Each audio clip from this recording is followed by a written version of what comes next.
Sapa Indonesia, pekan masih menemani Anda, Saudara. Hari ini Litbang Kompas merilis survei Pilkada Sumatera Selatan yang diselenggarakan pada 2 hingga 7 November 2024.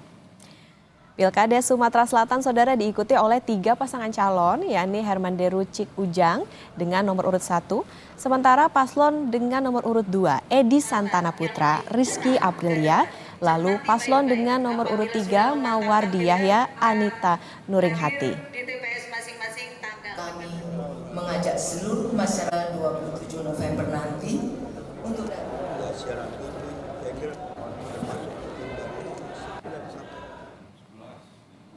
Dari jajak pendapat yang dilakukan Litbang Kompas, 48,9% responden menyatakan dukungan pada paslon Hermanderu Cik Ujang. 8,1% memilih paslon Edi Santana Putra, Rizky Aprilia, lalu 21,6% responden memilih paslon Mawardi Yahya, Anita Nuringhati. Sementara 21,4% responden masih belum menentukan pilihan atau tidak tahu.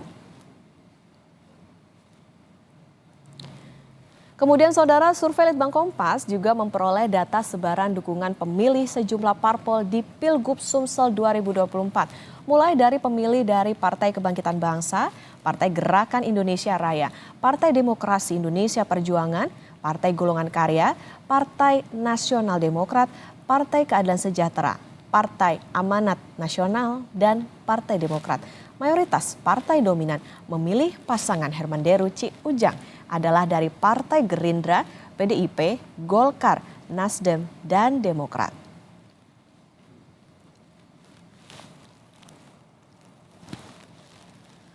Kemudian berdasarkan pertimbangan memilih, ada sejumlah faktor yang memengaruhi. Persentase tertinggi untuk sosok cagup yakni 61,1%, sosok cawagup 4,1%, keduanya 25,9%, tidak keduanya 0,6%, tidak tahu 7,7%, dan tidak menjawab 0,7%.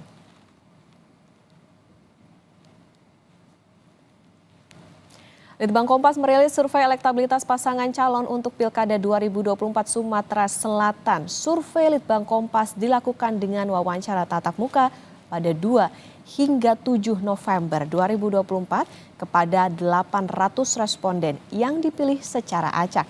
Tingkat kepercayaan survei mencapai 95% dengan margin of error penelitian kurang lebih 3,46%.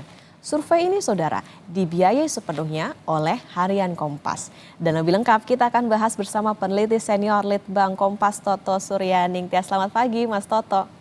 Selamat pagi, Mbak Okta. Mas Toto, tadi kita sudah lihat bagaimana hasil dari survei Litbang Kompas yang dirilis pagi hari ini. Apa analisa utama yang membuat paslon Hermanderu dan juga Cik Ujang ini meraih elektabilitas tertinggi? Ya, pertama-tama metodologinya dulu sedikit saya luruskan. Untuk Sumatera Selatan, jumlah responden kami hanya 400. 400, baik. Ya, simpangannya 4,9. Jadi memang cukup besar angka simpangannya.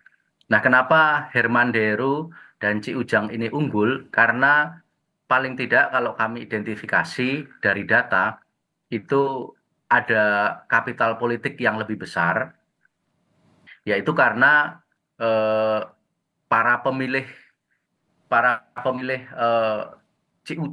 Hermanderu di pemilu yang lalu itu jumlahnya sudah cukup besar, bahkan lebih besar dari elektabilitasnya.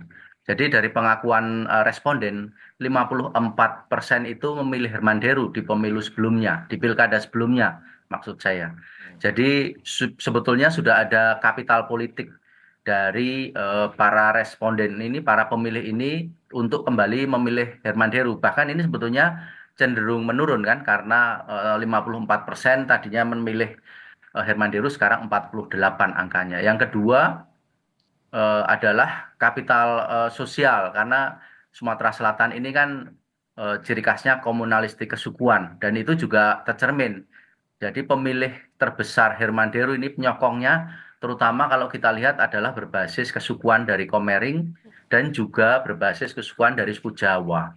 Jadi dari sini kelihatan bahwa Herman Deru ini mendapatkan suara dari loyalis-loyalisnya, terutama dari Komering. Nah, adapun suku Jawa ini sebetulnya tentatif, tetapi faktanya bisa diraih oleh Herman Deru. Lalu yang ketiga adalah fakta di lapangan, di mana kami mengamati program-program yang ditawarkan oleh Herman Deru ini memang mengikat secara lebih personal ya kepada masyarakat. Jadi tingkatnya memang di tingkat yang lebih mikro dibanding kandidat lainnya yang rata-rata bermain di narasi-narasi makro. Misalnya pasangan ini kan mempunyai program yang namanya semacam tanaman obat keluarga. Itu yang disasar di tingkat keluarga. Sementara lawannya narasinya misalnya narasi kesehatan, narasi pendidikan yang lebih umum disuarakan oleh kandidat, tapi dia sifatnya lebih makro. Jadi rasanya ada berbagai paling tidak tiga kapital tadi, ada kapital politik, ada kapital sosial, dan ada kapital programatik yang memang dimiliki oleh Herman Deru dan membentuk tingkat elektabilitas yang cukup tinggi sekarang ini. Oke, Mas Toto, kita juga ingat bahwa Herman Deru ini kan juga merupakan sosok cagup petahana. Kemudian kalau kita bicara soal pertimbangan sosok cagup petahana tertinggi oleh responden, apa artinya paslon Herman Deru dan juga Ci Ujang ini bisa menggambarkan kepuasan masyarakat Sumsel atas kepemimpinan yang sebelumnya? Kalau menurut kami tidak dengan sendirinya dan tidak langsung. Karena dari elektabilitasnya saja kan sebetulnya dibandingkan yang memilih di pemilu sebelumnya itu kan cenderung menurun dari 54% menjadi 48%. Itu dari pengakuan responden sendiri. Kemudian yang kedua memang kami tidak menanyakan, tidak mempunyai alat ukur untuk mengukur tingkat kepuasan responden di Sumatera Selatan terhadap kepemimpinan Pak Herman Deru. Nah, ini memang isu yang cukup tricky ya, karena style kepemimpinan Pak Herman Deru ini berbeda hampir 180 derajat dengan style kepemimpinan gubernur sebelumnya, Alek Nurdin. Jadi kalau Alek Nurdin itu tidak hanya bernarasi di tingkat makro, tetapi juga program-program pembangunannya sangat makro, antara lain seperti program-program megapolitan, ada Kompleks Olahraga Jakabaring, ada proyek LRT, ada proyek Asian Games tahun 2018, dan seterusnya. Sementara Pak Herman Deru ini, seperti yang kita amati di lapangan, memang personal touch-nya sangat menonjol, dan itu tercermin dari, kalau kita ingat, latar belakang beliau adalah Bupati Oku Timur, Ogan Komering Ulu Timur selama 2 periode. Di periode kedua, itu capaian elektabilitasnya Herman Deru ini luar biasa, 95%. Angka elektabilitas capaian dalam pilkada 330.000 lebih pemilih. Jadi itu salah satu tingkat elektabilitas yang tertinggi di Indonesia yang diraih oleh seorang kepala daerah pada periode kedua beliau. Nah, rupanya strategi itu yang tetap dipakai oleh Pak Herman Deru ini untuk mengikat para loyalis-loyalisnya, terutama dari kelompok-kelompok kesukuan maupun jalur-jalur relasi beliau. Oke, Sumsel ini juga menarik bagaimana arah dukungan parpolnya. Kemudian Mas Toto, gimana pola dukungan responden berdasarkan dukungan parpol? Bukan hanya Kimples ya, yang memang ini kan juga terbagi dua. Nah, PDIP juga ikut, kalau di sini kami baca di Harian Kompas, PDIP bahkan suaranya juga ada yang ikut dukung ke Herman Deru. Ini seperti apa polanya? Jadi memang kalau kita lihat dukungan partai itu tidak konsisten. Jadi kebanyakan memang sudah mampu direngkuh oleh Herman Deru ya. Jadi misalnya eh, partai-partai yang seharusnya itu mendukung Mawardi atau mendukung Edi Santana Putra, taruhlah misalnya Golkar dan Gerindra, itu tidak mampu menghimpun suara ke kandidatnya dalam ini Pak Mawardi Yahya dan pasangannya yaitu Ibu Anita Nuringhati. Jadi mayoritas pemilih Golkar misalnya dan Gerindra itu sekitar 40-an% lebih. Bahkan kalau Golkar itu 60% lebih itu justru memilih ke Herman Deru. Demikian juga misalnya misalnya partai PAN itu juga 50-50 memilih ke Herman Deru dibandingkan ke Mawardi dibandingkan ke Herman Deru dibandingkan ke Mawardi. Sebaliknya Herman Deru yang memang elektabilitasnya saat ini tertinggi memang mendapatkan apa itu dukungan total ya dari terutama adalah dari Nasdem karena beliau itu kan Nasdem meskipun tadinya bukan Nasdem ya. Tetapi para pemilih Nasdem sekarang ini 82% lebih itu memilih Herman Deru. Dan ini menggambarkan tadi yang saya ungkapkan bagaimana basis-basis pemilihnya itu dirawat secara lebih dalam tanda petik personal ya, kekerabatan yang lebih intens sehingga memang lalu di sini kelihatan tingkat loyalitasnya sangat tinggi. Jadi dari Nasdem saja Pak Herman Deru ini mendapatkan 82%. Kemudian juga dari partai pendukungnya yang lain yaitu Demokrat. Jadi Pak Herman Deru ini salah satu kandidat di pilkada daerah itu yang bisa dalam tanda petik itu mengajak atau merangkul partai-partai lain yang lain untuk berhadapan dengan partai-partai anggota koalisi Kim Plus. Jadi Pak Herman Deru ini bersama dengan Demokrat, jadi Nasdem, Demokrat, kemudian apa tuh PKS, kemudian PSI, kemudian PBB, itu ada 6 partai.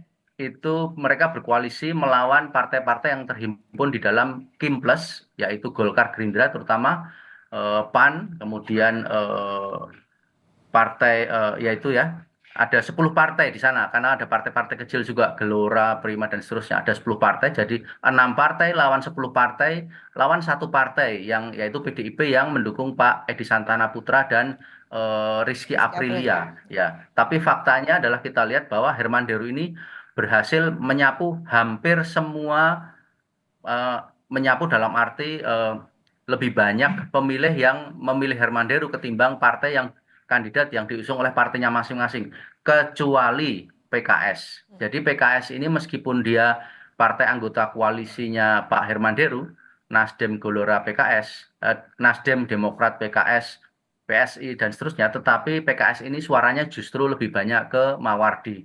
Jadi yang ke Mawardi sekitar 40-an%, yang ke Herman Deru 30-an%, sementara yang ke Edi Santana Putra hanya 20-an%. Ya, Demikian, Mbak. Jadi kira-kira split tiketnya itu split tiket votingnya itu kira-kira semacam itu. oke.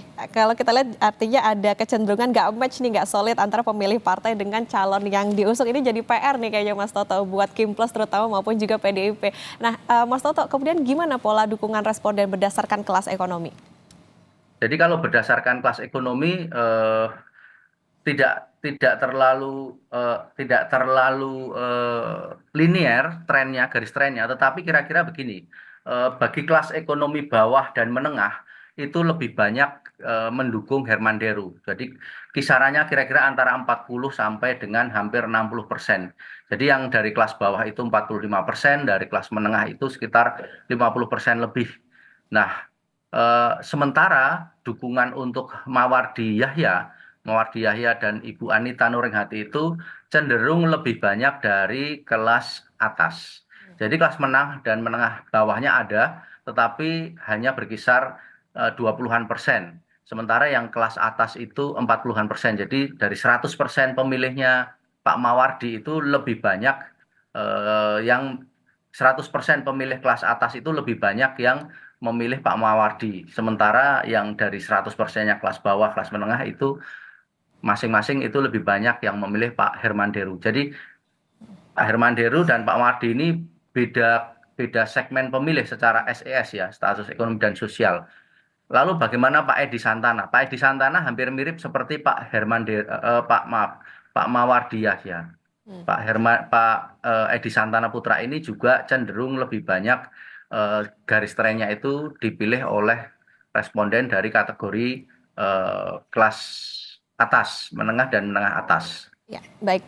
Mas Toto, singkat saja ini kalau kita lihat kan juga jaraknya lumayan jauh nih dari yang elektabilitasnya tinggi dengan yang rendah maupun juga yang kesedang. Nah, ini apakah nanti akan ada potensi adanya perubahan atau dinamika dukungan dari pemilih jelang pencoblosan? Karena kan juga masih ada waktu nih sampai di 27 November nanti.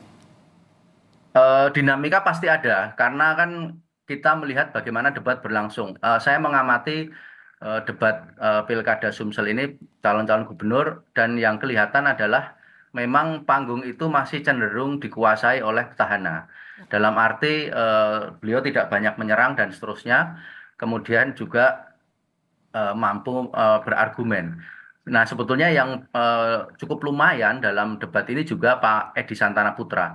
Nah, ini kan yang belum menentukan pilihan 21,3, tetapi yang betul-betul bisa dipengaruhi kalau menurut kami eh, persentasenya jauh paling tinggal separohnya di bawah 10%. Nah, itulah yang harus direbut melalui performance di dalam debat dan tentunya itu cukup sulit karena waktunya semakin mepet ya, semakin sempit saat ini. Oke, artinya ini parpol bukan berarti ini mencerminkan bagaimana pemilih parpol tersebut pasti memilih calonnya, tapi juga tadi soal unsur ketokohan yang masih menjadi megang nih di Pilkada Betul. Sumsel. Jadi figur Pak Herman Deru Figur, ini baik.